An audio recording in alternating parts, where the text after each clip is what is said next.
100 ఎంతో ఫేమస్.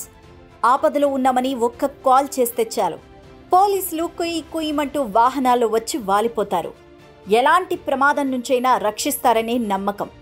ఈ రోజుల్లో అర్ధరాత్రి ఆడపిల్ల నడి రోడ్డుపై ఒంటరిగా నడుస్తోందంటే అందుకు డయల్ 100నే కారణం. ఆ నెంబర్ అంతటి ధీమా కల్పించింది ప్రజలకు. అయితే ఇక్కడో చిన్న ఇబ్బంది కూడా ఉంది. అగ్ని ప్రమాదం జరిగితే కూడా డయల్ 100కే కాల్ చేస్తుంటారు. మెడికల్ ఎమర్జెన్సీ కూడా అదే నెంబర్కు ఫోన్ చేసేవాళ్ళు. ఇంకా అనేక విభాగాల్లో కీలక నెంబర్స్ ఉన్న జనాలకు అవేవి గుర్తుకు లేవు. కేవలం డయల్ 100నే మైండ్లో గట్టిగా ఫిక్స్ అయిపోయారు.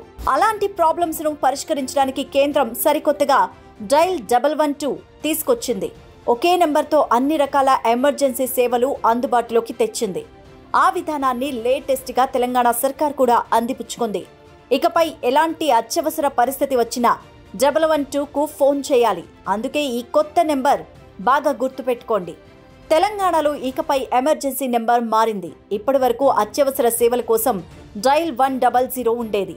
ఇకపై దేశవ్యాప్తంగా ఒకే ఒక ఎమర్జెన్సీ నెంబర్, అది 112. ఇప్పుడు తెలంగాణ ప్రభుత్వం కూడా ఇదే నెంబర్ను అమల్లోకి తెచ్చింది.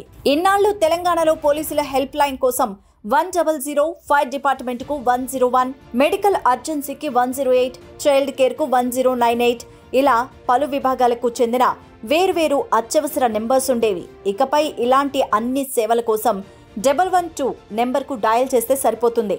ఈ నెంబర్కు డయల్ చేస్తే GPS ద్వారా ట్రాక్ చేసి వెంటనే సంఘటనా స్థలానికి అధికారులను పంపించేలా ఏర్పాటు చేశారు. ఆండ్రాయిడ్ ఫోన్లలో మరో సరికొత్త సేవను కూడా అందుబాటులోకి తెచ్చారు. పవర్ బటన్ను 3 సార్లు నొక్కితే ఆటోమేటిక్గా ఎమర్జెన్సీ నెంబర్కు డయల్ కానుంది. ఇక కీప్యాడ్ ఫోన్స్లో అయితే 5 నుంచి 9 సెకండ్స్ పాటు నొక్కి ఉంచితే ఎమర్జెన్సీ సాయం అందుబాటులోకి వస్తుంది.